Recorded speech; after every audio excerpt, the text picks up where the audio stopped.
ত্রয়োদশ জাতীয় নির্বাচনকে ঘিরে বাংলাদেশে যে পরিস্থিতি তৈরি হয়েছে, চলুন আজের একেবারে ভেতরে ঢোকা যাক। একদিকে নির্বাচনী মাঠ যখন উত্তাল, তখন নির্বাচন কমিশনের ভূমিকা কিন্তু বড়সড় প্রশ্ন তুলে দিচ্ছে।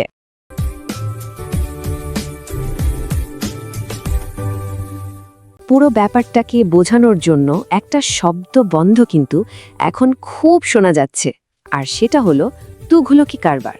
মানে সোজা বাংলায় যাকে বলে এক চরম বিশৃঙ্খল আর খামখেয়ালি অবস্থা।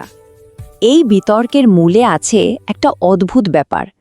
মাঠে যখন একের পর এক ঘটনা ঘটছে, চরম বিশৃঙ্খলা চলছে, তখন অবাধ আর সুষ্ঠু নির্বাচনের দায়িত্বে থাকা যে প্রতিষ্ঠান, সেই নির্বাচন কমিশন যেন একেবারে শীতনিদ্রায় চলে গেছে, এমনই অভিযোগ উঠছে।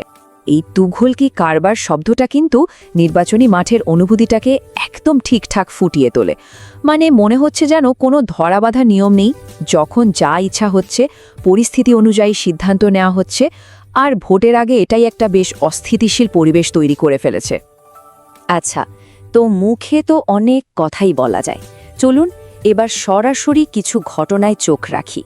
সারা দেশের কয়েকটি নির্দিষ্ট ঘটনা দেখলেই এই যে ব্যাপক বিশৃঙ্খলার কথা বলা হচ্ছে, তার একটা পরিষ্কার ছবি পাওয়া যাবে।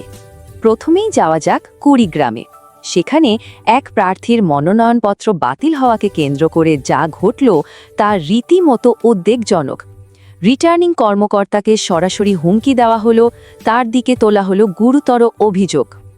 ভাবুন একবার, নির্বাচনী ব্যবস্থার একজন কর্মকর্তাকে প্রকাশ্যে সাম্প্রদায়িক ভাষায় আক্রমণ করা হচ্ছে, হুমকি দেওয়া হচ্ছে। এটা কিন্তু একটা শাস্তিযোগ্য অপরাধ, অথচ নির্বাচন কমিশনের তরফ থেকে তাৎক্ষণিক কোনো প্রতিক্রিয়াই এলো না। এরপর যদি মানিকগঞ্জের দিকে তাকাই, সেখানে তো ব্যাপারটা শুধু মুখের কথাতেই থেমে থাকেনি, একেবারে হাতাহাতিতে গড়িয়েছে। আর সেটাও কোথায়? খোদ রিটার্নিং অফিসারের অফিসের ভেতরে। মানে যে জায়গাটা একজন প্রার্থীর জন্য সবচেয়ে নিরাপদ হওয়ার কথা, সেখানে নিরাপত্তার এই হাল। আর সবচেয়ে অবাক করা ব্যাপার হলো, ঘটনার ২৪ ঘন্টা কেটে যাওয়ার পরও নির্বাচন কমিশন সচিব বলছেন যে এই খবর নাকি তার কাছে পৌঁছায়নি। ফেনীর ঘটনাটা হয়তো অতটা মারামারির নয়, কিন্তু এটা আইন শৃঙ্খলা রক্ষাকারী বাহিনীর আনুগত্য আসলে কোন দিকে, সেই প্রশ্নটা আরও জোরালোভাবে সামনে নিয়ে এসেছে। এই যে একটা ছোট্ট মুহূর্ত যেটা ভাইরাল হয়ে গেল, এটাই কিন্তু নির্বাচন সুরক্ষিত রাখার দায়িত্বে থাকা আইন প্রয়োগকারী সংস্থার নিরপেক্ষতা নিয়ে বিরাট একটা প্রশ্নবোধক চিহ্ন এঁকে দিল। আর এই যে ভীতি দেখানো বা গোলমালের চিত্র, এটা কিন্তু শুধু ১-২ জায়গায় না, কুমিল্লা, রংপুরের মতো আরও অনেক জেলাতেই এই একই ধারা দেখা গেছে। সরাসরি আঙুল তুলে হুমকি দেওয়া থেকে শুরু করে স্লোগানবাজি, চেঁচামেচি, এই সব কিছুই কিন্তু একটা জিনিসই পরিষ্কার করে দিচ্ছে। সেটা হলো নিয়মের প্রতি তোয়াক্কা না করে ভয় দেখিয়ে কাজ হাসিল করার একটা চেষ্টা চলছে। বেশ, মাঠের এই চিত্র তো আমরা দেখলাম, কিন্তু এত কিছুর পর খোদ নির্বাচন কমিশন কি বলছে? চলুন এবার তাদের ভাষ্যটা শোনা যাক। একদম উল্টো সুর, তাই না? একদিকে দেশের বিভিন্ন জায়গায় এত ঘটনা, বিশৃঙ্খলা, আর অন্যদিকে নির্বাচন কমিশন বলছে পরিবেশ নাকি মোটামুটি সন্তোষজনক। এই দুয়ের মধ্যে ফারাকটা কিন্তু বিরাট। আর এটা ভাবার কারণ নেই যে এটা হঠাৎ করে বলে ফেলা কোনো কথা।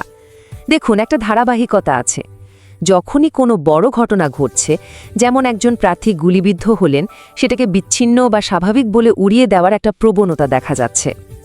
তো প্রশ্নটা হলো, বাস্তবতার সাথে এই সরকারি বিবরণের এত বড় ফারাক কেন? এটাতে কিভাবে দেখা উচিত?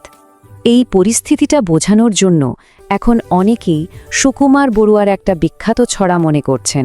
মানে ছাতাটা ভেঙে চুরে শুধু শিকগুলোই বাকি আছে, কিন্তু তারপরেও বলা হচ্ছে ঠিক আছে, ঠিক আছে। নির্বাচন কমিশনের অবস্থানকে ব্যঙ্গ করতে এই লাইনগুলোই যেন এখন সবচেয়ে লাগসই। আর সব শেষে এই প্রশ্নটাই কিন্তু থেকে যায়, কর্মকর্তারা যেখানে নিরাপদ নন, প্রার্থীরা যেখানে মার খাচ্ছেন, আর নিরপেক্ষতা নিয়েই যেখানে এত বড় প্রশ্ন, সেখানে এই ঐতিহাসিক নির্বাচন আসলে কোন দিকে যাচ্ছে? এই যে একটা বিশৃঙ্খলার ভিতের উপর নির্বাচনটা দাঁড়িয়ে আছে, এর শেষটা কেমন হবে?